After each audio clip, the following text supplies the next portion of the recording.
మన ప్రభు అయిన యేసుక్రీస్తు పరిశుద్ధ నామంలో మీ అందరికీ వందనాలు, దేవునికి స్తోత్రాలు. కొంతమంది వందనాలు చెప్పట్లేదు తల్లే. అందరికీ వందనాలు, దేవునికి స్తోత్రాలు. సంతోషం. ప్రియమైన బిడ్డలారా, దేవుని మహాకృపను బట్టి కొద్ది నిమిషాల పాటు దేవుని మాటలు విందాం. ఈ రోజున ప్రభు మనతో మాట్లాడే మాట బహు విలువైంది, శ్రేష్టమైంది, కష్టతరమైంది. అయినా అది ఇష్టంగా భావించే వాళ్ళకి ఆశీర్వాదకరమగునుగాక. చేతులెత్తి స్తోత్రం చెప్దాం గట్టిగా. హల్లెలూయా, హల్లెలూయా. మంచిది. ఒక మాటను బైబిల్లో చదువుకుందాం. కీర్తనల గ్రంథం 18వ అధ్యాయం 28వ వాక్యం. 18వ కీర్తన 28వ వాక్యం. నా దీపాన్ని వెలిగించేవాడువు నీవే, నా దేవుడనే యెహోవా చీకటిని నాకు వెలుగుగా చేస్తాడు. దేవునికి స్తోత్రం చెప్దాం. హల్లెలూయా. ప్రభు నిశ్చయముగా ఈ మాట చేత మనతో మాట్లాడునుగాక. ఈ మాట ద్వారా ప్రభు మన మనస్సులను తెరుచునుగాక, మన మనస్సులను వెలిగించునుగాక. మంచిది. ప్రియమైన వాళ్ళరా, పోయిన వారం కొంత ఇంట్రడక్షన్ మీకు చెప్పాను. కొన్ని మాటలు నేను మీకు చెప్తూ వచ్చాను, సంతోషం. అయితే ఈ వారం కొన్ని మాటలు నేర్చుకుందాం. మీకు ఒక ప్రశ్న. అదేంటంటే, వెలుగు మంచిదా, చీకటి మంచిదా? ఏమ్మా, వెలుగు మంచిదా, చీకటి మంచిదా? మరొకసారి ఖచ్చితంగా మంచిగా చెప్పాలి మీరు. వెలుగు మంచిది. సూపర్. అయితే వెలుగు మంచిది అయితే అందరూ వెలుగులో ఉండగలరా? ఏమ్మా, ఎందుకని ఉండలేరు? వెలుగు ఎంత మంచిదో అంత తప్పును పైకెత్తి చూపిస్తుంది. అవునా? ఉదాహరణకు, వాక్య ధ్యానాంశంలోది కాదు, ఒక్క మాట మీకు గుర్తు చేస్తాను. యాకోబు భక్తుడు అంటాడు, వాక్యము అద్దముతో పోల్చాడు. దేంతో? అద్దం. మనం రోజు చూసుకుంటాం కదా. అబ్బా, నేను అంత తెల్లగున్నాను, అమ్మో నేను అంత నల్లగున్నాను, ఎంత రంగు తేలేను, నల్లదనం నుంచి ఎరుపుకి ఎంత బాగా వచ్చాను, ఎక్కడెక్కడ నా శరీరంలో లేదా నా ముఖంలో మచ్చలున్నాయి, ఎక్కడెక్కడ మచ్చలు ఉన్నాయి, ఎక్కడెక్కడ డాగులు ఉన్నాయి, ఎక్కడెక్కడ ఇబ్బందులు ఉన్నాయి, ఎక్కడెక్కడ ఏమైనా మసి పోసి ఏమైనా అయిందా, ఫేర్ అండ్ లవ్లీ రుద్దుకునేటప్పుడు ఎక్కడైనా మర్చిపోయానా? ఏమండి, పౌడర్ రాసుకునేటప్పుడు పౌడర్ ఎక్కువైపోయి దెయ్యం మొక్కలాగా అయిపోయిందా? అంతేనా? పని చేసేటప్పుడు బూజు ఏమన్నా మొత్తానికి వెంట్రుకలకు కానీ ముఖానికి కానీ అయిందా? పొద్దున్నే లేచి ముఖం కొడుక్కునే పరిస్థితి నాకు లేదు కాబట్టి, ఆ అనుభవం నాకు లేదు కాబట్టి ఆ సొల్లు బొల్లు ఏమైనా గారిందా? కళ్ళకు పుసి పోసి ఏమైనా వచ్చిందా? ఇట్లా ఏది చూసుకోవాలన్నా నీ ముఖము అందంగా తయారైందా లేదా అని పరీక్షించుకోవడానికి నీకు ఉపయోగపడేది అద్దము. దేవునికి స్తోత్రం చెప్దాం. అదేవిధంగా క్రైస్తవ జీవిత అనుభవాల్లో నువ్వు పరిశుద్ధంగా ఉన్నావా? ఏమన్నా పాపపు మచ్చలున్నాయా? పనికిమాలిన మాటలున్నాయా? వదరబోతు చేష్టలున్నాయా? బూతులు మాట్లాడుతున్నానా? వ్యంగ్యంగా మాట్లాడుతున్నానా? దేవునికి విరోధంగా చేస్తున్నానా? విరోధమైన పాపం నాలో ఉందా అని నీలో ఉన్న పాపాన్ని నీకు పైకెత్తి చూపించేదే దేవుని వాక్యము. దేవునికి స్తోత్రం చెప్తాం. ఒకవేళ నువ్వు తప్పు చేయకపోతే వాక్యము సావధానంగా చదివి నేర్చుకోగలవు. ఒకవేళ తప్పు చేస్తే, చిన్న చిన్న మాటలు పొరపాటు చేస్తే, చిన్న చిన్న విషయాల్లో తప్పిదాలు చేస్తే వాక్యం నేను ఎత్తుపడుతుంది. రేయ్ అబ్బాయి ప్రేమ్ కుమారు, గుర్తుపెట్టుకో, ఈ విషయంలో నువ్వు పాపం చేసావు, ఈ విషయంలో అబద్ధం ఆడావు, ఈ విషయంలో దొంగతనం చేసావు, ఈ విషయంలో కాని మాటలు పలికావు, జాగ్రత్త అని ఏం చెప్తుంది? వాక్యము నీకు చెప్తుంది. అదేవిధంగా వెలుగు కూడా నువ్వు తప్పు చేయాలంటే వెలుగులోకి రావాల్సిన అవసరం లేదు. తప్పు చేయాలంటే చీకట్లోకి వెళ్ళాల్సిన అవసరం ఉంది. ₹1,00,00,000 మాట చెబుతాను వినండి. అదేంటంటే, నేను దొంగతనం చేసేవాడిని. దొంగతనం చేస్తుంటే ఒక రోజున దైవ సేవకుడు నన్ను గద్దించాడు. రేయ్, నువ్వు దొంగతనం చేయకూడదురా అని గద్దించాడు వాక్యము ద్వారా. అయితే నాలో మార్పు వచ్చింది. ఆ మార్పు పాస్టర్ గారు కూడా కొంచెం లైట్గా చూస్తూ ఉన్నాడు. అయితే ఒక రోజున ఒక ఇంట్లో ఎవరూ లేరు. ఆ ఇంట్లో ఇతను ఉన్నాడు. 10 మంది వచ్చి వెళుతూ ఉన్నారు, కానీ దొంగతనం చేయడానికి అవకాశం ఉంది. చేయటం గొప్ప, చేయకపోవడం గొప్ప? ఎవరూ లేనప్పుడు కూడా దొంగతనం చేయకుండా ఉండేదే గొప్ప. దేవునికి స్తోత్రం చెప్దామా? అప్పుడు అతను నిజంగా మార్పు చెందినట్లు. అవునా? అవకాశం ఉండి తప్పు చేయకుండా ఉండేవాడు నిజంగా మార్పు చెందినట్లు. అవకాశం లేక తప్పు చేయకపోవడం పెద్ద విషయం కాదు. గుర్తుపెట్టుకో, నువ్వు బూతులు తిట్టడానికి అవకాశం ఉంది, కానీ బూతులు తిట్టకపోవడం గొప్ప. దొంగతనం చేయడానికి అవకాశం ఉంది, దొంగతనం చేయకపోవడం గొప్ప. అబద్ధం ఆడడానికి అవకాశం ఉంది, అబద్ధం ఆడకపోవడం గొప్ప. ప్రభు సన్నిధికి రావడానికి అవకాశం ఉండి రాకుండా ఉండేది గొప్ప కాదు. వచ్చే అవకాశం ఉండి దేవుని సన్నిధికి వచ్చేది గొప్ప. రాలేని అవకాశం లేకున్నప్పుడు కూడా ప్రభు సన్నిధికి వచ్చేది గొప్ప. నా ప్రియమైన వారలారా, ఆలోచించుకోండి ఒకసారి. వెలుగు పరిశుద్ధమైన కార్యానికి సూచన అయితే, చీకటి పాపపు కార్యానికి సూచన. మనలో ఉన్నారు చాలామంది, మనమే. నీకు నువ్వే ఒకసారి ఆలోచించుకో. నువ్వు చీకట్లో ఉన్నావా, వెలుగులో ఉన్నావా అంటే ఇప్పుడు నువ్వేం చెప్తావు? ప్రభు సన్నిధికి వచ్చిన నీవు, ప్రార్థన చేస్తున్న నీవు, అన్ని విషయాల్లో మంచిగా ఉన్న నీవు, దైవ సావుకుని పక్క నిలబడిన నీవు, దీంతోపాటు నీ కుటుంబంలో, నీ సంఘంలో, నీ సమాజంలో ఒక మారు మనసు కలిగిన ఫలములు అనుభవిస్తున్న నీవు, ఈ రోజున చర్చిలో కూర్చున్న నీవు, నువ్వు చీకట్లో ఉన్నావా, వెలుగులో ఉన్నావా అంటే ఏం చెప్తావు? ఎక్కడున్నావు? చీకట్లో ఉన్నావా, వెలుగులో ఉన్నావా? మంచిగా చెప్పాలి, కరెక్ట్గా చెప్పండి నాకు. సగం మంది అటు, సగం మంది ఇటు. సరే, ఓ పని చేద్దాం, మిమ్మల్ని 2 భాగాలు చేద్దాం. చీకట్లో ఉన్న వాళ్ళు, ఉన్నాం అనుకున్న వాళ్ళు ఒకసారి చేయొద్దండి. చీకట్లోనే మేము ఇంకా ఉన్నామండి. ఓకే. వెలుగులోనే ఉన్నామండి చెప్పాలి. దానికి దీనికి అంటే కుదరదు. మళ్ళీ ముందే చెబుతున్నా, ఓట్లు ఇప్పుడు వెలుగులో ఉన్నామని ఎక్కువ పడ్డాయి. అంతేగా, వెలుగులో ఉన్నామనే వాళ్ళు ఈ మాట గట్టిగా పట్టుకుని అట్లనే ఉండండి. మీ చేతులు మొత్తం నేను చూసా. ఎందుకంటే చీకట్లో ఉన్నామనే వాళ్ళు చాలా తక్కువ మంది ఎత్తారు, వాళ్ళందరూ నాకు గుర్తున్నారు. వెలుగులో ఉన్నామండి అనేవాళ్ళు ఎంతమంది ఉన్నారో నాకు చివరిలో ప్రశ్నకు సమాధానం మీరే చెప్పాలి. ఓకే. నా ప్రియమైన వారలారా, అయితే ఒక విషయం ఏంటంటే, ఇక్కడ ప్రభువు చెప్తున్న మాట, నా దేవుడైన యెహోవా నేను చీకట్లో ఉన్నా కానీ ఆ చీకటిని నాకు వెలుగుగా చేస్తాడు. కొట్టు చప్పట్లు గట్టిగా.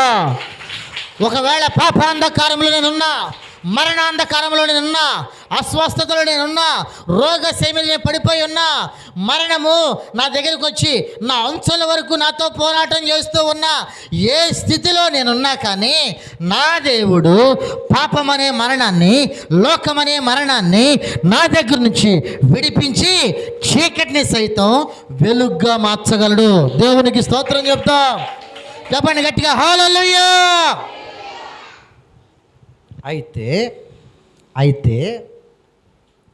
ప్రతి మనిషి వెలుగులో ఉన్నాం అనుకుంటున్నాడు. ఆ మనిషి ఎటువంటి మనిషి అంటే, ఉదాహరణకు ఒక మాట, ఈ ముందు పిల్లలు 4 కూర్చున్నారు. 4 పిల్లలు కూర్చున్నారు. ఒక్కొక్కళ్ళు 4 అని చెప్పగానే కిక్కి కిక్కి అన్నది పళ్ళు తెరిచారు. ఎందుకు? వాళ్ళకి పళ్ళు ఉన్నాయి కాబట్టి. సరే, నవ్వారు. నవ్విన వీళ్ళ బ్రతుకులు ఒకసారి ఆలోచిద్దాం. ఇదిగా వీళ్ళు ఏం చదువుతున్నా కాస్త పక్కన పెడదాం. ఆ అమ్మాయి 1వ తరగతి చదువుతుంది, ఈ అమ్మాయి 2వ తరగతి, ఈ అమ్మాయి 3, ఈ అమ్మాయి 4 చదువుతుందా? చదువుతున్నారు. అయితే వీళ్ళలో సీనియర్ ఎవరు? స్కూల్కి వెళ్ళే విషయంలో సీనియర్ ఎవరు? ఈ చివరి అమ్మాయి. అంతేనా? అంటే 4వ తరగతి చదివే అమ్మాయి. 4వ తరగతి చదివినా కానీ ఈ పిల్ల మొద్దుది. ఎంత మొద్దుదంటే, సార్ చెప్పిన గుడ్లు వేసుకొని ఎట్ట సూత్తదే తప్ప ఒక్క పూట చదివిన పాపాన బోల. ఎందుకు చదవలేదంటే ఈమె సీనియరే కానీ చదువులో ఈమెకు సిన్సియారిటీ లేదు. సరే, రెండో సీనియర్ ఎవరు? ఈ అమ్మాయి, అంటే 3వ తరగతి చదివే అమ్మాయి. ఈ 3వ తరగతి చదివే అమ్మాయి చదువుద్దాం, అంతంత మాత్రం చదువుదాంలేండి, పరీక్షలు అప్పుడు చదువుదాంలే అనుకొని ఆ అమ్మాయి అట్లా అన్నమాట. సరే, ఈ అమ్మాయికి 100కి 10 మార్కులు వస్తే మొదటి అమ్మాయికి, రెండో అమ్మాయికి ఒక 15-20 మార్కులు వస్తాయి. ఇక 3వ అమ్మాయి అంటే 2వ తరగతి చదివే అమ్మాయి. ఈ 2వ తరగతి చదివే అమ్మాయి భలే చదువుతా, అసలు నేను చదివితే అందరి చెవులు మూసుకోవాలి, కళ్ళు మూసుకోవాలి అంటది. అంటే ఆ అమ్మాయి మీద అంత ఓవర్ కాన్ఫిడెన్స్. ఆ అమ్మాయికి మార్కులు చూస్తేనే 30 దాటో. అసలు నేను ఎట్లా చదువుతాను తెలుసా? తీస్తూనే ఉంటుంది, పేపర్లో రాస్తూనే ఉంటుంది, రాసింది రాసినట్టే ఉంటుంది, తీసింది తీసినట్టే ఉంటుంది, చదివింది చదివినట్టే ఉంటుంది, ఒక్క అక్షరం లోపల లేదు. సరే, ఇక 4వ అమ్మాయి ఉంది. ఈ 4వ అమ్మాయి 1వ తరగతి అమ్మాయి, ఇప్పుడే స్కూల్లో జాయిన్ అయింది. ఇప్పుడు వీళ్ళ ముగ్గురు బాగానే చదువుతున్నారు, చదవట్లేదని నేను ఎవరు అంటలా. 10 మార్కులు వచ్చిన అమ్మాయి బాగానే చదివింది, 20 వచ్చిన అమ్మాయి బాగానే చదివింది, 30 వచ్చిన అమ్మాయి బాగానే చదివింది. 40 మార్కులు రావాలంటే 4వ అమ్మాయిని మనం పరిచయం చేయాలి. ఇప్పుడు ఈ 4వ అమ్మాయి ఉంది, 1వ తరగతి. ఈ 1వ తరగతి అమ్మాయి మొత్తానికి వాళ్ళ అమ్మోళ్ళు ఏదో ఒక మంచి స్కూల్లోనే జాయిన్ చేశారు. చేస్తే చదువుతూ ఉంది, వంట పట్టట్లా, గుర్తుండడంలా. సార్ వాళ్ళ దగ్గర మళ్ళీ ఈ అమ్మాయికి ఒక ఆలోచన, నేను నేర్చుకోవాలి అనే ఒక ఆలోచన. సార్ వాళ్ళ దగ్గరికి వెళ్ళి, సార్ ఇది నాకు అర్థం కాదు, పనికి మందని పా, క్లాసులో చెప్పేది ఎక్కువ నీకు అని అంటారు సార్ వాళ్ళు. ఆసక్తిగా ఉన్న వాళ్ళు ఇంకా కాస్త ఎంకరేజ్ చేస్తారు. కాబట్టి 1-4 సార్లు చెప్పించుకొని చదువుకుంటూ ఆ అమ్మాయి 10వ తరగతికి వచ్చేసరికి స్కూల్ ఫస్ట్ వచ్చింది.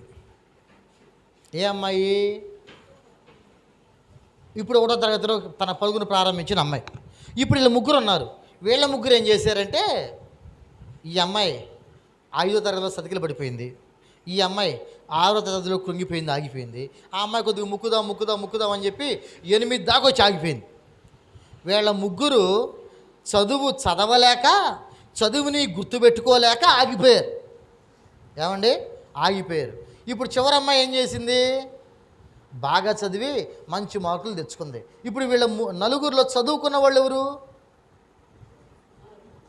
అమ్మా? 4. మరి వీళ్ళు ఏం చేశారు? వీళ్ళు కూడా మనం చూసేటట్లుగా బడికి పోయిన వాళ్ళే, వీళ్ళు కూడా బస్సులకి అటు ఇటు దూకిన వాళ్ళే, వీళ్ళు కూడా కండక్టర్ని చదువుకోవద్దా అని కండక్టర్ని నిలదీసిన వాళ్ళే. వీళ్ళు కూడా సార్ దగ్గరికి వెళ్ళి, సార్ ఈరోజు ఏదో లేట్ అయిందిలే సార్ అని వాదించిన వాళ్ళే.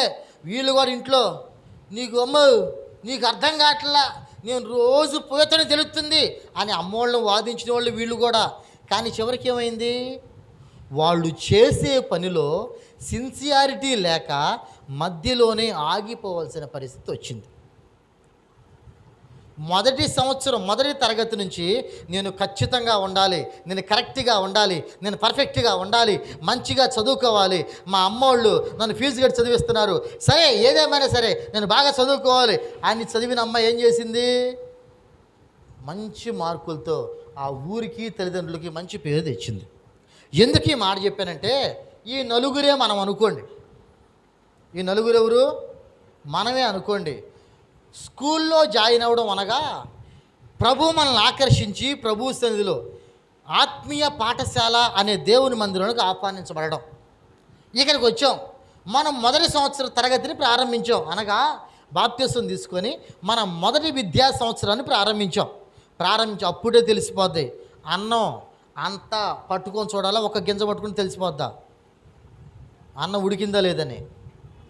ఒక గింజగా. అట్లనే మొదటి సంవత్సరం మన విద్యా సంవత్సరం అనగా ఆత్మీయ స్థితిలో ఎదుగుదల అనేది ప్రారంభించినప్పుడు ఎట్లా ఉంటుంది? మంచి ఆర్భాటంగా ఉంటుంది. ఎస్ వెళ్ళాలి, చెయ్యాలి, రావాలి అన్నట్టు ఉంటుంది. 2వ సంవత్సరం కొద్దిగా సతికిల పడతాం, 3వ సంవత్సరం ఇంకొద్దిగా సతికిల పడతావు. 4వ సంవత్సరం మానేసయ్యేగా అనే స్థితి వస్తుంది. ఎందుకు ఈ మాటలని నేను గుర్తు చేస్తున్నాను ప్రియమైన వాళ్ళరా?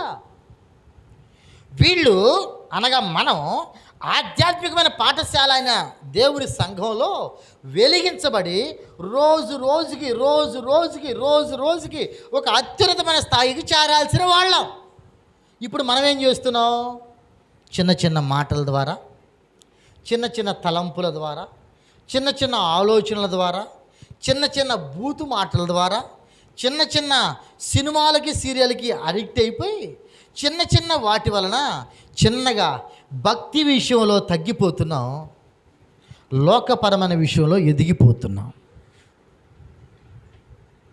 అంటే ఇప్పుడు భక్తి విషయంలో తగ్గిపోతున్న మనకు మన లోపల వెలుగుంటుందా చీకటి ఉంటుందా? ఏమ్మా, వెలుగుంటుందా చీకటి ఉంటుందా? చీకటి ఉంటుంది. పైకి తెల్లబట్టలు వేసుకున్నంత మాత్రాన వాడు పరిశుద్ధుడని కాదు, పైకి నల్ల బట్టలు వేసుకున్నంత మాత్రాన వాడు భక్తుడు అని కాదు, వాడు పరిశుద్ధత లేనివాడని కాదు. నీ బట్టలు నీ పరిశుద్ధత నిర్ధారించకపోవచ్చు, కానీ నీ లోపల ఉన్న ఆత్మ సంబంధమైన స్థితి అనగా ఆత్మీయ స్థితి అనే తెల్లని వస్త్రము దేవునికి ఇంపైన సువాసనగా ఉండాలి అంటే ఆత్మీయ పాఠశాలలో రోజు రోజుకి నువ్వు అభివృద్ధి చెందుతూ రావాలి. కూడా చప్పట్లు గట్టిగా అభివృద్ధి చెందుతూ రావాలి, ఆశీర్వదించబడుతూ రావాలి. ఎట్లా తెలిసిద్దండి అది? ఎట్లా తెలిసిద్దంటే నువ్వు పగటి కాల సంబంధి అవుతావు, అనగా వెలుగు సంబంధి అవుతావు. అవునా? వెలుగు సంబంధి ఎట్లా అవ్వాలండి అని అంటే, మొట్టమొదట వెలుగు సంబంధి అంటే దేవుని వాక్యం చెప్తుంది, I am the light of the world, నేను లోకానికి వెలుగై ఉన్నాను అని దేవుని వాక్యం చెప్తుంది. దేవుని వాక్యం ఆ మాట చెప్తుంటే ఆ వెలుగు ఎవరు? దేవుని వాక్యం అనేది ఎవరు అంటే ఆ వాక్యమే కృపా సత్య సంపూర్ణునిగా మన మధ్యలో శరీరధారిగా నివసించెను. ఎవరి గురించి చెప్పబడిన మాట ఇది? సాక్షాత్తు యేసుక్రీస్తు గురించి చెప్పబడిన మాట. అంటే వాక్యం అంటే ఎవరు? వాక్యం అంటే ఎవరు? యేసుక్రీస్తు ప్రభు. యేసుక్రీస్తు ప్రభువే వాక్యం, అనగా యేసుక్రీస్తు ప్రభువే వెలుగు. ఆయన వెలుగై ఉన్నాడు కనుక ఇప్పుడు వాక్యం చదువుతున్నామంటే, వాక్యం నేర్చుకుంటున్నామంటే ఎవరిని నేర్చుకుంటున్నట్టు? యేసుక్రీస్తు గుణగణాలు నేర్చుకుంటున్నట్టు. వాక్యము నేర్చుకుంటున్నామంటే, వాక్యము ఫాలో అవుతున్నామంటే ఎవరిని ఫాలో అయినట్టు? యేసుక్రీస్తును ఫాలో అయినట్లు. వాక్యాన్ని అనుసరిస్తున్నామంటే ఎవరు చెప్పింది వింటున్నట్లు? యేసుక్రీస్తు చెప్పింది వింటున్నట్లు. గుర్తుపెట్టుకోండి. అంటే వాక్యాన్ని మనం ఫాలో అవుతున్నామంటే మనం ఎవరిని ఫాలో అవుతున్నాం? వెలుగును ఫాలో అవుతున్నాం, అనగా యేసుక్రీస్తును ఫాలో అవుతున్నాం. యేసుక్రీస్తే నిత్య వెలుగు. ఆ వెలుగు మనలోకి రావాలా వద్దా? ఇప్పుడు మీరందరూ దాదాపుగా చేతులెత్తి నేను వెలుగండి, నేను కలుగండి అన్నారు. కలుగంటే రంధ్రం, వెలుగంటే ప్రకాశమానమైంది. సరే, సంతోషం ప్రియమైన వాళ్ళారా. వెలుగు, నేను వెలుగు అని చెప్పుకున్నంత మాత్రాన నువ్వు వెలుగు అయిపోవు. పోనీ నేను చీకటి అని చెప్పుకున్నంత మాత్రాన నువ్వు చీకటి అయిపోవు. నీ క్రియలను బట్టే నువ్వు వెలుగా చీకట నిర్ధారించబడుతుంది. నా ప్రియమైన దైవ పిల్లలారా, జాగ్రత్తగా మనం ఆలోచిస్తూ వస్తే కొన్ని మాటలు నేను వాక్య ఆధారంగా కొన్ని మాటలు మీకు చెప్తాను. దైవ సంకల్పం చొప్పున నడిపించబడాలని నడవడిక ఆ ఉద్దేశం ఉన్నవాళ్ళు కొంతమంది ఉంటే, చేస్తున్నాం కదండి, నమ్మకంగానే ఉంటున్నాం కదండి, దేవునికి తెలియందా అని రాగాలు తీసి రోగాలు తెచ్చుకునే వాళ్ళు చాలామంది ఉన్నారు. దానికంటే ముందు దేవుడు మన గురించి ఏమనుకుంటున్నాడో మనకు తెలియాలి. తెలిసుంటేనే మనం వెలుగు సంబంధులం అని అర్థం. సరే ప్రియమైన వాళ్ళరా, ఒక మాట మీరు బైబిల్లోంచి చదువుదాం. మత్తయి సువార్త 21వ అధ్యాయం, త్వరగా మత్తయి సువార్త 21వ అధ్యాయం 2వ వాక్యం ఒకసారి చదువుదాం.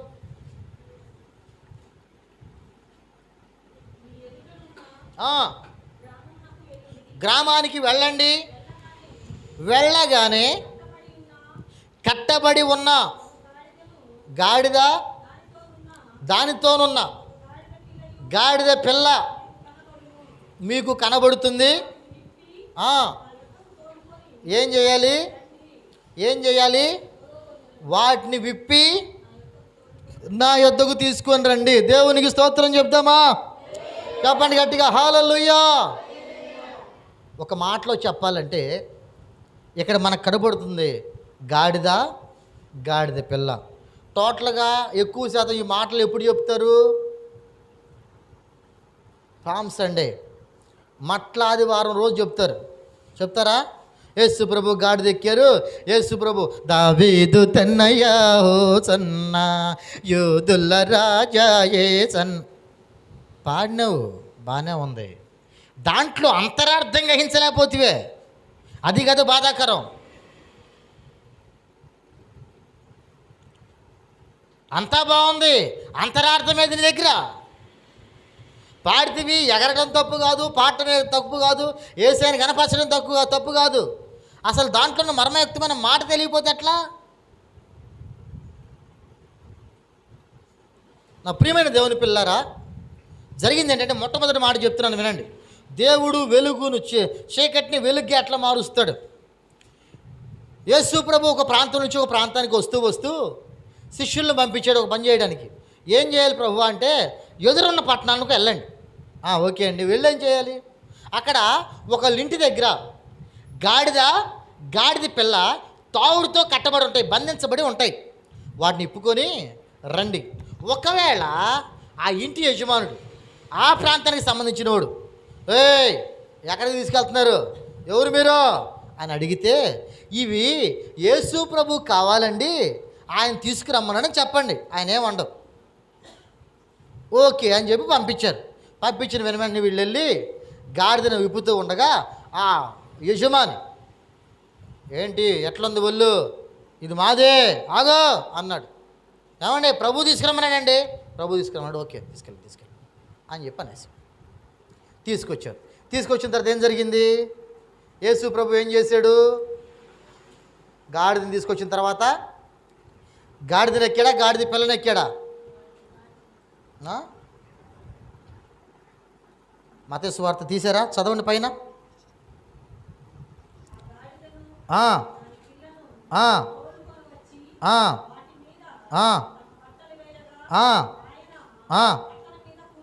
కూర్చుండెను.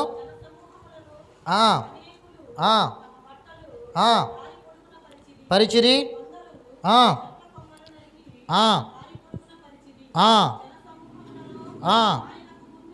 ఐదో వాక్యం చదువునానా? ఇదిగో నీ రాజు సాత్వికుడై గాడిదను భారవాహక పశువు పిల్ల అయినా చిన్న గాడిదను ఎక్కి, గాడిదను ఎక్కాడా, గాడిద పిల్లని ఎక్కాడా? అమ్మా మీరు ఇప్పుడు గాడిదనంటే కనుక క్షుణ్ణంగా చదవాలి. సరే ప్రియమైన వాళ్ళరా, సరే తీసుకొచ్చారు, గాడిద పిల్లని ఎక్కిన తర్వాత అందరు ఇప్పుడు నేను పాడాను కదా, ఆ పాట పాడుకుంటూ హొయ్ హొయ్ హొయ్ హొయ్ జయం జయం జయం అనుకుంటూ పోతా ఉన్నారు. బాగానే ఉంది అంతవరకు. విషయం ఏంటంటే, కొద్ది రోజుల్లోనే ఎక్కడైతే యేసు ప్రభు గొప్పోడు, మంచోడు, శ్రేష్ఠుడు, పవిత్రుడు, అది ఇదని గొప్ప గొప్ప గొప్ప గొప్ప అరిసి పారారో, అదే వీధుల్లో కొద్ది రోజుల్లోనే కొరడాలతో కొట్టుకుంటూ సిలువ మోస్తూ అదే జనం మధ్యలో తీసుకెళ్ళారు. ప్రియమైన వాళ్ళరా, దీని అంతరార్థం ఏంటి? గాడిద ఎవరు? గాడిద ఎవరంటే నువ్వు నేనే ఆ కట్టబడిన గాడిద. ఎక్కడ కట్టబడింది? ఎందుకు కట్టబడిందంటే, చీకటి అనే కట్ల చేత విశ్వాసులుగా ఉన్నవారు చాలామంది కట్టబడ్డారు. ఇప్పటికీ ఇక్కడ ఉన్నారు, ఫస్ట్ అడిగాను కదా నేను మిమ్మల్ని, వెలుగు ఎంతమంది ఉందో చీకటి ఎంతమందికి ఉందని. అనేకులు కట్టబడ్డారు. దేంట్లో కట్టబడ్డారంటే, కొంతమంది వెలుగుదాయకంగా ఉన్నామనుకుంటున్నారు, బూతుల ద్వారా కట్టబడ్డారు, బంధించబడ్డారు. అనేకులు వెలుగుదాయకంగా ఉన్నామనుకుంటున్నారు, లోక ఆచార వ్యవహారాల వరకు కొంతమంది కట్టబడ్డారు. మొన్న మధ్య ఒక వెహికల్ ఎక్కి నేను ఒక దగ్గరికి రావడం జరిగింది, తెలిసిన వాళ్ళే అన్నోళ్ళు. అయితే విషయం ఏంటంటే, వాళ్ళు ఎవరో కాదు, సేవకులే. ఒక వెహికల్ ఎక్కి ఒక దగ్గర నుంచి ఒక దగ్గరికి వస్తూ ఉంటే నేను ఒక మాట అనుకున్నా, జాకులు ఇవి వచ్చేసి చాలా బాగున్నాయి, రోడ్డు మీద ఉన్నాయి, కొంచెం సగం రేటుకే ఇస్తున్నారు. దీన్ని XLR పిన్ అంటారు, చాలా బాగున్నాయి. ఇది బయట కొనాలంటే 90 రూపాయలు ఏముంది, అది చాలా తక్కువ రేటుకి ఇస్తుంటే కొందాం అని చెప్పి అక్కడికి వెళ్ళినా, తీసుకున్నా, 2-3 తీసుకున్నా. ఆపమంటే ఇప్పుడు పాస్టర్ గారు అంటే మనకి కొంచెం అవసరం రాయా అని చెప్పిన, సరిపోయినాను, తీసుకున్నా. ఆ పక్కనే జామకాయల బండి ఉంటే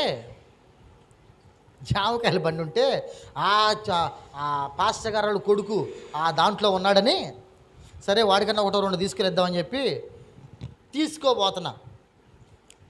వెంటనే పాస్టర్ గారు వచ్చి, పాస్టర్ గారు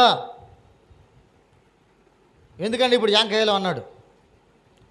అదేంటి పాస్టర్ గారు, పిల్లలు ఉన్నారు కదా తింటారులే వాళ్ళు అన్నట్టు అంటే, వద్దదా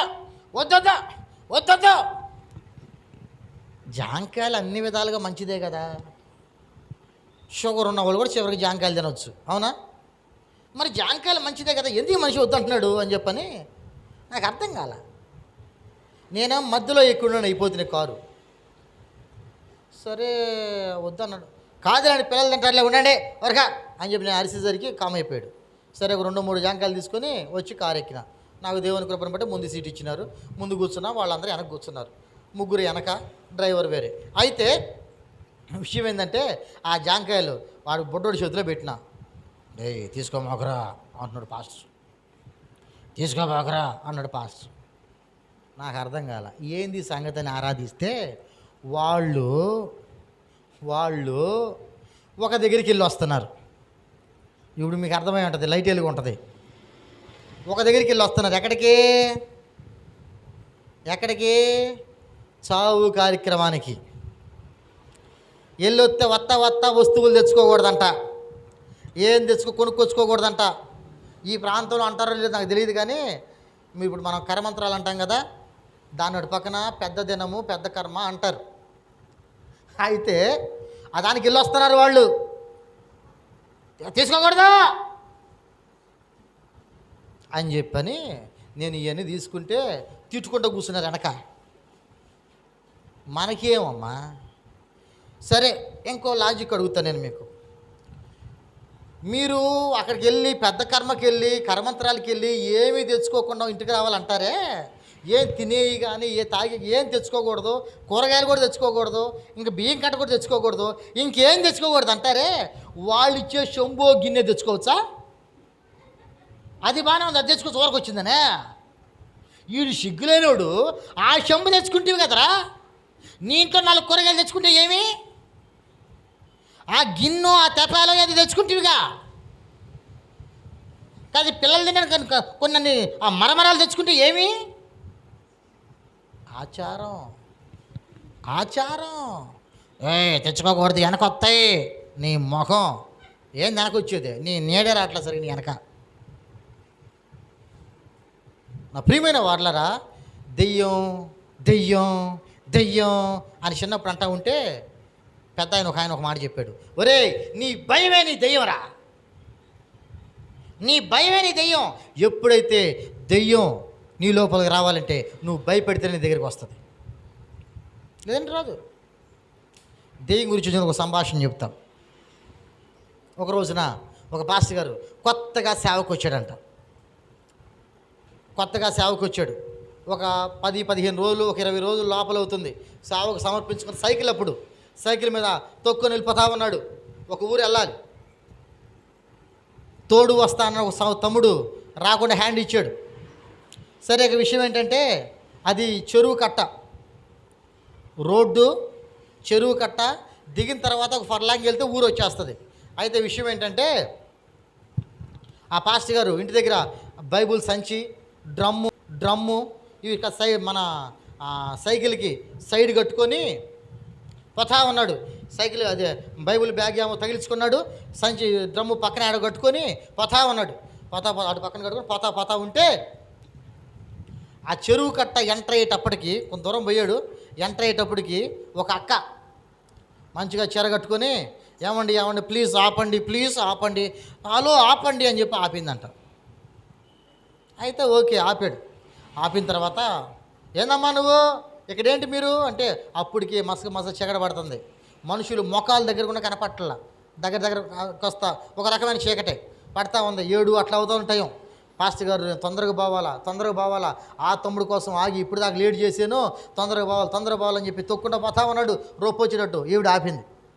ఆపితే ఏమమ్మా ఏంటి సంగతి అంటే, ఏమండి నేను ఇటు పక్క నుంచి అటు పక్క వెళ్తానికి ఏమీ లేవండి, ఒక ఆడదాన్ని అయిపోతుంది, దయచేసి ఏమనుకోవద్దు, నన్ను ఇంకోటి సైకిల్ ఎక్కుతాను, దయచేసి నన్ను అవతల పక్కన ఆ ఊళ్ళో దించేయండి బాబు, పుణ్యం కట్టుకోండి బాబు అంటే సరే ఈయన అనుకున్నాడు. సరే సేవలో కొత్త కదా, స్వార్థని చెప్పొచ్చు ఈవిడికి అని చెప్పని సరే ఎక్కమన్నాడు.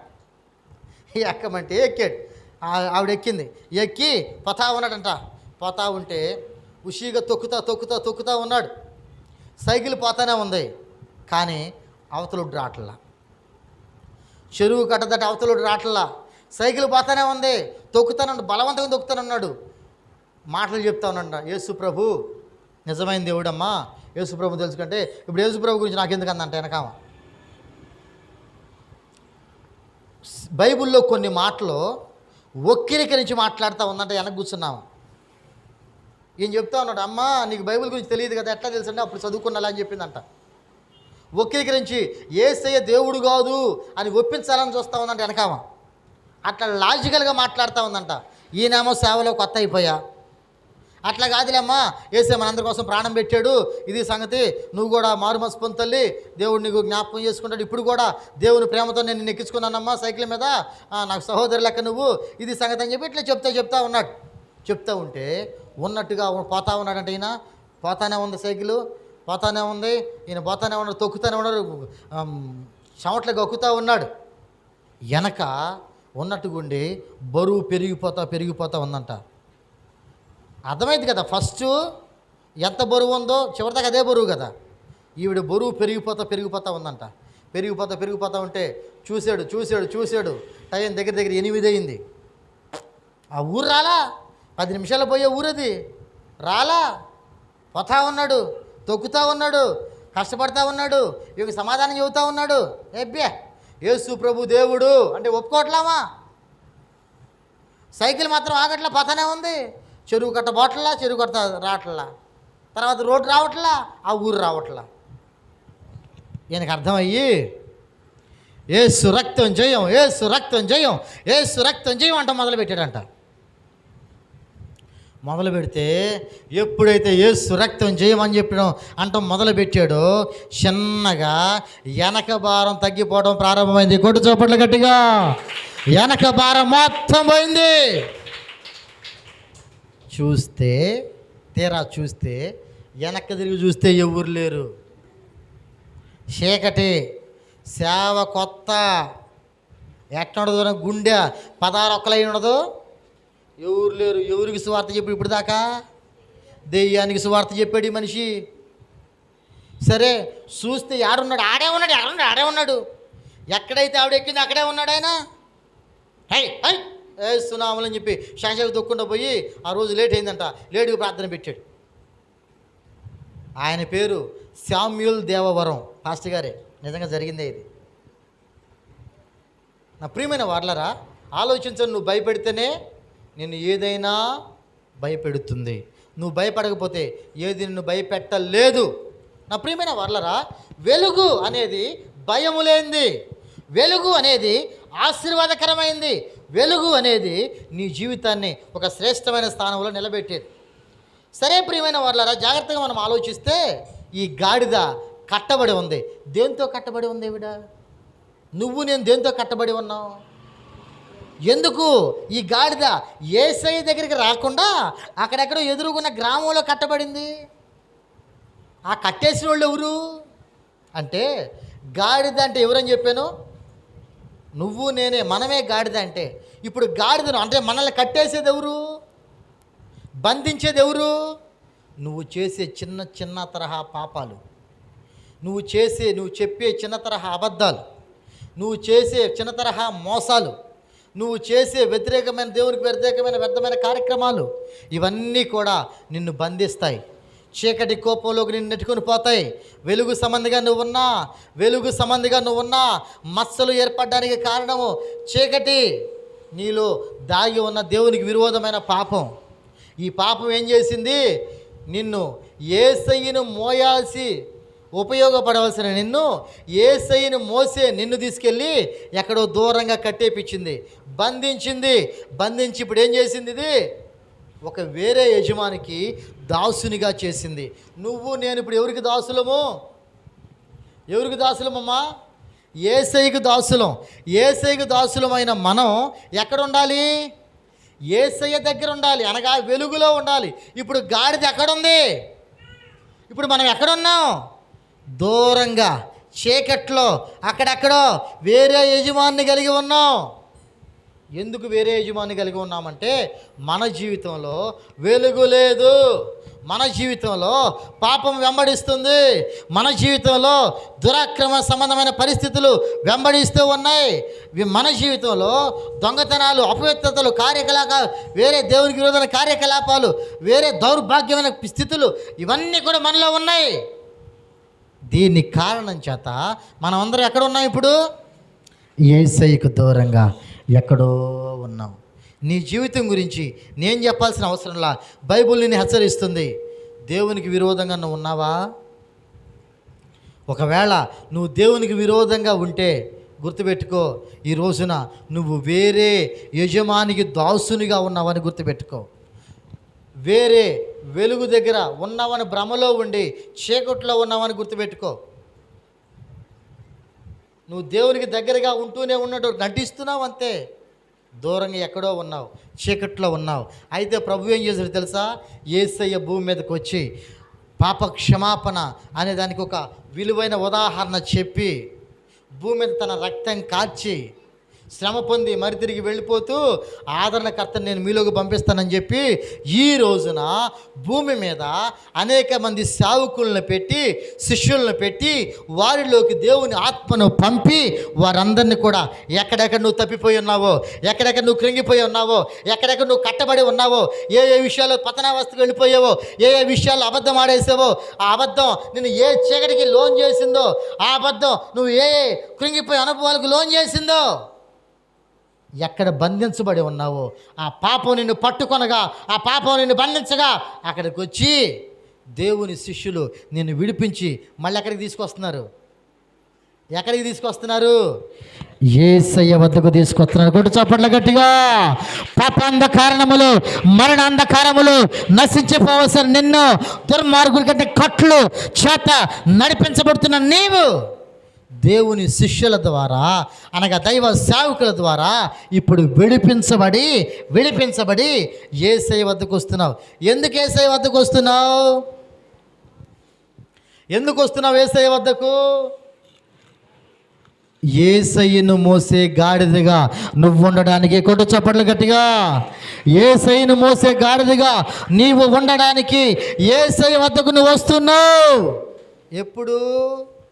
ఎప్పుడంటే దైవ సేవకులు అనబడుతున్న శిష్యులు నీ వద్దకు వచ్చి వాక్యాన్ని బోధిస్తే,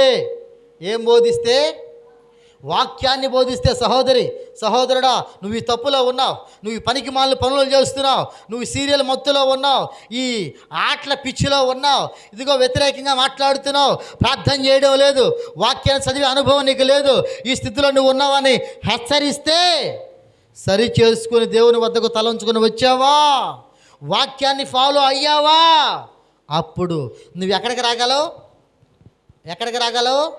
యేసయ్య దగ్గరికి రాగలవు. అనగా పాపాంధకారములో, నాశన కోపములో, చీకటిమయమైన అనుభవాల్లో సంచరిస్తున్న నీవు ఇప్పుడు దేవుని వాక్యము చేత, శ్రేష్టమైన ఉపదేశము చేత కట్టబడి, తృప్తిపరచబడి, దీవెనకరంగా మార్చబడి ఆ కట్లు తెగిపోయినాయి. యేసయ్యతో నీకున్న బంధము కట్ల వలె, అనగా ఆశీర్వాదమైన ప్రేమ కట్ల వలె, ఆ ప్రేమలో నువ్వు బంధించబడి యేసయ్యను మోయడానికి, యేసయ్యను ప్రకటించడానికి నువ్వు వస్తూ ఉన్నావు. గొడ్డు చప్పట్లు గట్టిగా. చీకటిమయమైన బందీ కాన తెగ నరకబడి ఆశీర్వాదమైన దేవుని వెలుగు నీ వద్దకు వచ్చింది అంటే ప్రభు ఏం చేశాడు? ఇప్పుడు చీకటిమయమైన అనుభవాన్ని కొట్టివేసి ఆశీర్వాదాన్ని, అనగా ఆశ్చర్యకరమైన వెలుగులోకి తీసుకుని వచ్చి, నువ్వు ఒక గాడిదవైతే నీ పైన ప్రభు కూర్చుండి, పా సువార్త చదువు, పా స్వస్థపరద్దు, పా దయ్యాలను పారదోలు, పా అద్భుతాలు చదువు అని చెప్పి ప్రభు నీ పైన కూర్చుని నిన్ను నడిపిస్తూ ఉన్నాడు, నిన్ను తీసుకెళ్తూ ఉన్నాడు. నీకు వెలుగు కలిగినట్లుగా ప్రభు నీకు మార్గాన్ని వేశాడు. ఆశ్చర్యకరమైన తన వెలుగులోకి ప్రభు నిన్ను ఆకర్షించాడు. దేంట్లో పడిపోయావమ్మా? దేంట్లో చీకటికి తావిచ్చావు? దేంట్లో తావిచ్చావో నీకు తెలుసు. ఆ తావిచ్చావు ఏం చేయలేని పరిస్థితిలో కృంగిపోతూ ఉన్నావు. ఈ రోజున ప్రభు తన సేవకుని వద్దకు పంపాడు. ప్రభు నీ వద్దకు పంపితే ఇప్పుడు నువ్వు చేయవలసిన పని ఏంటో తెలుసా?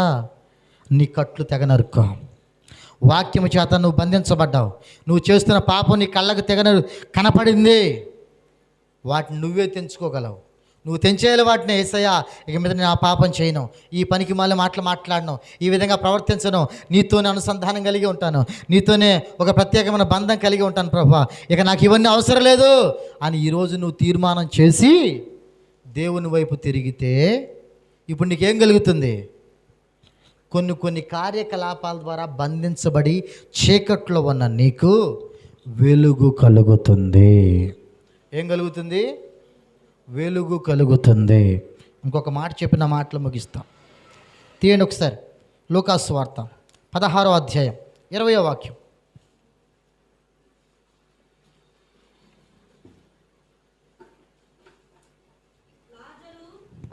మొదటి కట్లు చెప్పాను మీకు.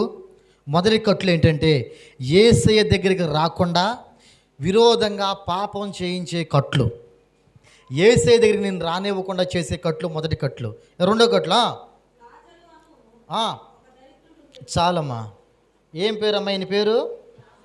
ఇంకో పేరు పెట్టింది చూడు అక్కడ. ఏం పేరమ్మా? అమ్మా లాజర్కి ఇంకో పేరు ఉందాడ. ఏం పేరు? దరిద్రుడు.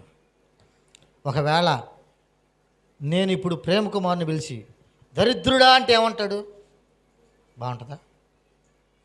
ఏమంటాడు? అన్నా కానీ అన్నా నేనే చర్చిపోతున్నాను, దరిద్రుడు అంటావా? కనీసం అనడా? ఒకవేళ ఏమైనా తప్పిదం చేస్తే కాస్త తిట్టేటప్పుడు వస్తే మాటలు వేరు, అంతేగా? ఇప్పుడు మంచిగా చర్చికి వస్తున్నాడు, ఇప్పుడు నేనేమనాలి? మంచోడు అనాలి, అంతేనా కాదా? మంచోడు అనాలా వద్దా? దేవుని దగ్గరికి వచ్చినాడు మంచోడే, ఓకే. మళ్ళీ నాటకీయ భక్తి చేశారనుకోండి, 2 రోజులు వచ్చి మళ్ళీ 2 రోజులు లోకంలో, మళ్ళీ 2 రోజులు వచ్చి మళ్ళీ 2 రోజులు లోకంలో. ఇది దేవుడు నిన్ను ఆశీర్వదించే దానికి అడ్డు. ఒక్కసారి దేవుడు భక్తుడు అంటాడు, సదాకాలం నేను నీ వైపు గురి నిలుపుచున్నాను, నీ వైపే గురి నిలుపుచున్నాను. అంటే దాని అర్థమైంది?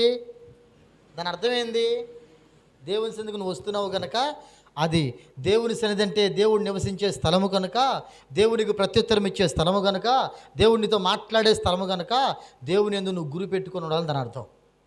సరే ప్రియమైన వాళ్ళరా, లాజర్కి ఇంకో పేరు ఉంది. ఈ పేరేంటి? దరిద్రుడు. అంటే ఇప్పుడు దాన్ని బట్టి ఆలోచించండి. లాజర్కి తినడానికి ఉందా? ఉండటానికి ఉందా? బట్టలు ఉన్నాయా? చెప్పాలి. మీలో ఎంతమందికి ఉండటానికి తినటానికి లేదు?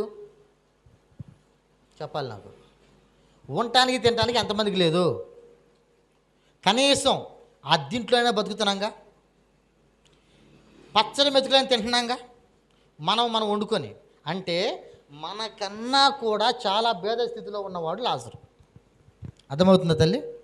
ఇప్పుడు ఒకవేళ లాజరు పరిస్థితి మనకు వస్తే ఎట్లా ఉంటుంది అనుకోండి.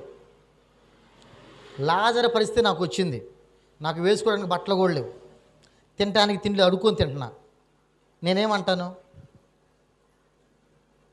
అప్పుడు చేసినట్టు భక్తి చేస్తానా? చెయ్యాలి.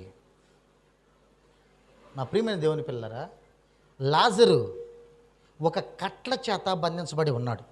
ఏం కట్లు ఇవంటే భూలోక పరంగా కనీస అవసరత తీర్చబడలేని కట్లు. కానీ దైవ రాజ్యానికి వెళ్ళడానికి హుషారుగా ముందంజలో ఉన్నాడు. చేతులెత్తి స్తోత్రం చెబుదాం, గట్టిగా గట్టిగా చెబుదాము, మరోసారి చెబుదాము. ఊరంతా అంటుంది, రే దరిద్రుడా దరిద్రుడా దరిద్రుడా. ఒక రోజున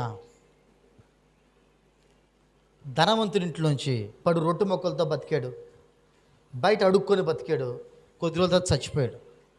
లాజరు చచ్చిపోయాడు. బాగా బతికిన ధనవంతుడు చచ్చిపోయాడు. ధనవంతుడేమో పెద్ద పెద్ద మంచి మంచి మ్రాణులతో కాల్చారు, బాగా చేశారు.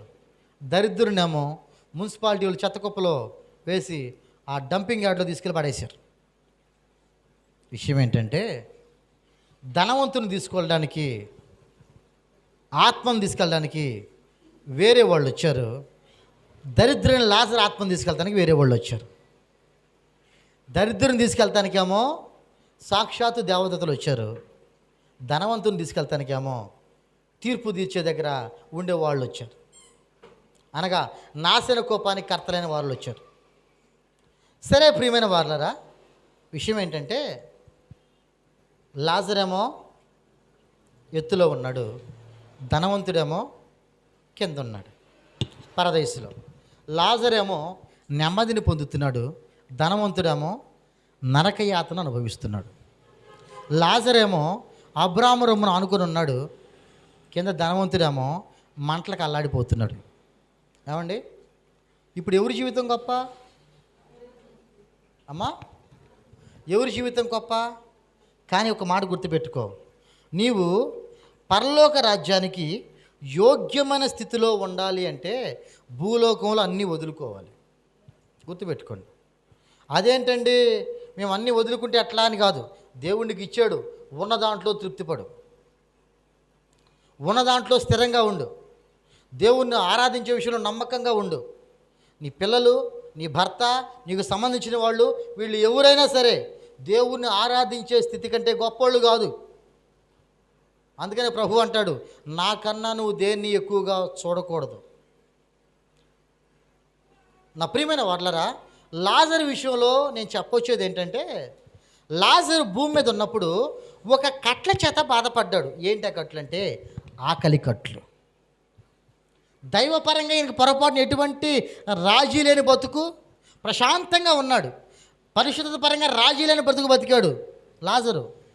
ఆకలేసినప్పుడు యేసయ్యా అని, వస్త్రాలు ఏమీ లేవు, అడుక్కుంటే పెట్టేవాళ్ళు లేరు, పెట్టినా కానీ సరిగా ఉంటుందో లేదో తెలియదు, అది ఇతనే తింటాడో లేదో కూడా తెలియదు. నా ప్రియమైన వాళ్ళరా, ఎందుకు ఈ ఆలోచన నేను మీకు గుర్తు చేస్తున్నానంటే, జాగ్రత్తగా ఆలోచించని మాటలు. భూమి మీద మనకి శ్రమ అనే కట్లు మనకు వస్తాయి. ఏం కట్లుమా? లాజర్కి వచ్చింది కూడా అదే కట్లు. శ్రమ అనే కట్లు, ఇబ్బంది అనే కట్లు, లేమి అనే కట్లు, అప్పుల బాధలు అనే కట్లు, కృంగిపోతున్న అనుభవాలు అనే కట్లు. ఈ కట్లన్నీ వస్తాయి. ఈ కట్లు వచ్చినప్పుడు ఏం చేయాలి? ఖచ్చితంగా మనము చేసే భక్తి మనం చేసుకుంటా పోతే మనకు వచ్చేది ఖచ్చితంగా మనకు వస్తుంది. కొట్టు చప్పట్లు గట్టిగా. ప్రభు ఆలోచనకు మీరి మనం ఏమీ సంపాదించలేము. ప్రభు ఆలోచనకు మీరి మనం ఏమీ సంపాదించలేని తల్లి గుర్తుపెట్టుకోండి. ప్రభు వద్దు అనుకుంటే మనం ఏది సంపాదించుకున్నా అది వ్యర్థంగానే పోతుంది. అందుకని దేవుని వాక్యం ఉంటుంది కదా, యెహోవా ఇల్లు కట్టించని ఎడలా దాని కట్టు అని ప్రయాస వ్యర్థమే. దేవునికి విరోధంగా మనం ఆలోచన చేసి ఏమీ సాధించలేం. గుర్తుపెట్టుకోండి. ఏమైనా సాధిస్తాం అనుకుంటున్నామేమో, ఏం సాధించలేం మనం. విషయం ఏంటంటే లాజరు కట్లు ఒక రోజున తెంపబడ్డాయి. అప్పుడు దాకా అందరూ అనుకున్నారు, రే లాజర్ది ఏం బతుకురా, చీకటి బతుకు, లాజర్ది ఏం బతుకురా, అవమానకరమైన బతుకు, లాజర్ది ఏం బతుకురా, అంధకార బతుకు, లాజర్ది ఏం బతుకురా, దరిద్ర బతుకు, లాజర్ది ఏం బతుకురా, పనికిమాలిన బతుకు అని అందరూ అనుకున్నారు. విషయం ఏంటంటే లాజరు కట్లు తెంపబడింది ఎప్పుడు తెలుసా? లాజరు ఈ దేహాన్ని వదిలేసిన తర్వాత అతని చీకటి అందరూ అనుకుంటున్నారు, ఆయన అనుకోలే. ఇప్పుడు అందరూ అనుకుంటున్నా తనకున్న చీకటి కట్లు, అంటే చీకటి అని ఎందుకన్నానంటే పాపం చేసి కాదు చీకటి వచ్చింది దీనికి. భూలోక పరంగా యేసయ్య కోసం నేను ప్రాణమైన అర్పిస్తాను, నా ప్రాణమైన దేవునికి అప్పగిస్తాను. పొరపాటు నేను మోసం చేసేవాడిని కాదు, నేను అబద్ధాలు చెప్పేవాడిని కాదు, నేను దొంగతనాలు చేసి బాగుపడేవాడిని కాదు, అవమానాలు పాలు చేసి అందరిని అవమానపరిచి నేను నవ్వుకునేవాడిని కాదు. ఆ విధమైన పరిస్థితులు నాకు వద్దు. నేను ఉన్న దాంట్లో నేను తింటా, నాకు దేవుడు ఇస్తే తింటా, లేదంటే పస్తు పడుకుంటా, నా ఒంట్లో ఆరోగ్యం లేదు కానీ పర్లేదు, యేసయ్య నన్ను బాగు చేస్తాడు ఒక రోజున ఆయన చిత్తమైతే అని సమస్తమును కూడా పెంటతో సమానంగా ఎంచుకొని వదిలేశాడన్ని. నాకు అవసరం లేదండి అన్ని. దేవా నువ్వే కావాలనుకున్నాడు. ఏం జరిగింది ఒకనొక రోజునంటే ఈ దేహము ఎప్పుడైనా వదిలిపెట్టేది. ఆ విషయం లాజరుకు తెలుసు. వదిలిపెట్టేసి ఒక రోజున తన జీవితంలో తన దేహాన్ని ఆత్మను వేరు చేసిన తర్వాత, వేరైపోయిన తర్వాత మరి శ్రేష్టమైన భక్తి చేసిన ఆత్మ నిత్యముగా పరదేశులో తండ్రి రాజ్యంలో నెమ్మది పొందుతూ ఉంది. అయితే దేహం భూలోకంలో కలిసిపోయింది. ఏది ముఖ్యం? ఆత్మ ముఖ్యమా, శరీరం ముఖ్యమా? ఆత్మ ముఖ్యం. ఆత్మ ముఖ్యం అనుకుంటే ఆత్మకు శరీరానికి ఎప్పుడు యుద్ధం జరుగుతుందంట. గుర్తుపెట్టుకొని ఎప్పుడు శరీరం మాట వినమాకు. మోకరించి ప్రార్థన చేద్దాం, ఊరిక కాసేపు అనుకో, కాసేపు నాకు ప్రార్థన చేద్దులే అంటది శరీరం. ఆత్మ ప్రార్థన చేద్దాం అంటది. ఆత్మ బైబిల్ చదువుదాం అంటది. కళ్ళు మామూలు అయ్యి పోతే కొనుకో అంటది. అంటే ఇట్లా ఆత్మకు శరీరానికి ఎప్పుడు విరోధమే, గుద్దులాట. ఈ గుద్దులాటలో నువ్వు ఎవరిని గెలిపిస్తున్నావా? వేగుదాన్ని ప్రార్థన చేస్తున్నావా? ఖచ్చితంగా లేచి ప్రార్థన చేసుకో. దాని ద్వారా నీకు మేలు కలుగుతుంది. దేవునికి స్తోత్రం చెప్దాం. హల్లెలూయా.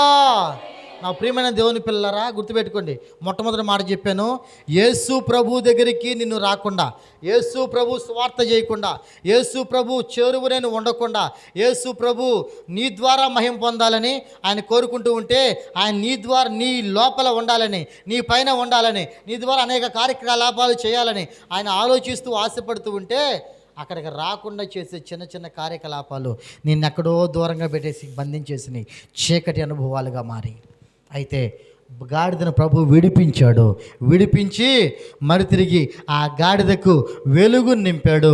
వెలుగు నింపి ఆయన చేసే పని ఏంటి? ఇప్పుడు గాడిద పైనెక్కి తిరుగుతూ ఉన్నాడు. అందరూ దేవుని గణపరుస్తూ ఉన్నాడు. దావీదు కుమారునికి జయము, సర్వోన్నతునికి జయము అని పలుకుతూ ఉన్నాడు. ఎందుకు అంటే ఆ కార్యక్రమం ప్రభు చేసింది ఎందుకు? ఒక వాగ్దాన నెరవేర్పు కొరకు, ఒక ప్రవచన నెరవేర్పు కొరకు. టోటల్గా ఆ తర్వాత రోజంట ఆ గాడిద పిల్ల ఉంది కదా, ఆ రోజు ప్రభు ఊరేగాడు. ఆ తర్వాత రోజు ఇది భలే ఉందే, నేను నడుస్తుంటే అక్కడంతా కొమ్మలు పరిచారు, అక్కడంతా దుప్పట్లు పరిచారు, చీరలు పరిచారు, అవన్నీ పరిచారు, భలే ఉంది. తర్వాత రోజు పోయిందంట గాడిద. తర్వాత రోజు ఎవరు పట్టించుకోవట్లే గాడిదని? ఎందుకు పట్టించుకోవట్లేదు? దాని మీద యేసు ప్రభు ఆ గాడిద మీద ఉంటేనే దానికి ఘనత. నీకు కూడా నీ మీద యేసు ప్రభు ఉంటేనే నీకు ఘనత. యేసు ప్రభు నీలో ఉంటేనే నీ ద్వారా కొన్ని కార్యాలు జరుగుతాయి. యేసు ప్రభు నీలో ఉంటేనే నువ్వు వెలుగుదాయకంగా ఉన్నావని అర్థం. చిన్న మాటలే తల్లి నేను దూరంగా నెట్టేస్తాయి, వెలుగుదాయకంగా లేవకుండా చేస్తాయి. మొదటి మాట చెప్పాను, నీ చీకటి నీకు వచ్చిందని దాని అర్థం నీ నోటి మాట, నీ ప్రవర్తన, నీ ఆలోచన. నువ్వు భక్తికి దూరంగా ఉంటున్నావు, వాక్యానికి దూరంగా ఉంటున్నావు, అన్ని విషయాలు దూరంగా ఉంటావు. అందుకని దేవునికి దూరంగా చేసేసింది. చీకటి బతుకులో నేను పెట్టేసి నిన్ను బంధించేశాడు సాతానుడు. ప్రభు అంటాడు, ఇదిగో నేను ఇచ్చిన రక్షణ ద్వారా వాడికి స్వస్థత, విడుదల కలిగింది కనుక వాళ్ళని తీసుకొని రండి. యేసు ప్రభు ఎక్కి అందరికీ కనిపించి వీళ్ళ ద్వారా అద్భుతాలు చేశారు అక్కడ. ఓకే, రెండోది ఏం చెప్పాను, లాజరు తన జీవితంలో భూలోకంలో అందరి ద్వారా ఎందుకురా ఈ అంధకార బతుకు, ఎందుకురా ఈ చీకటి బతుకు అనిపించుకున్నాడు. చివరికి ఏం జరిగింది, అన్నవాళ్ళు అందరు నోటి మీద వేసుకున్నారు. మహిమకరంగా ఘనకరంగా బీభత్సంగా బతికిన ఆ ఉన్నవాడు ధనవంతుడు కేకలేస్తా ఉన్నాడు. లాజరు అబ్రాము రొమ్మును ఆనుకొని, నా దేహం ఉన్నంత వరకే నాకు చీకటి ఛాయలు, నా దేహం ఉన్నంత వరకే నాకు తిండి లేకపోవటం, నా దేహం ఉన్నంత వరకే నాకు ఏదైనా అవసరాలు తీర్చబడకపోవటం, కానీ ఈ అవసరాలు తీర్చబడటం కంటే నా దేవుడు నాకు ముఖ్యం అని చెప్పి నమ్మకంగా భక్తి చేశాడు, ఆరాధన చేశాడు, తన పరిశుద్ధతను కాపాడుకున్నాడు, వెలుగుదాయకంగా బతికాడు. చివరికి ఏం జరిగింది, తను కోరుకున్న తండ్రి రాజ్యానికి అతను వెళ్ళిపోయాడు. ఓకే, కనుక ఈ రోజున మనం ప్రభువుల దగ్గర నుంచి నేర్చుకున్న ఒక లేఖనం, ఒక మాట ఆలోచించండి.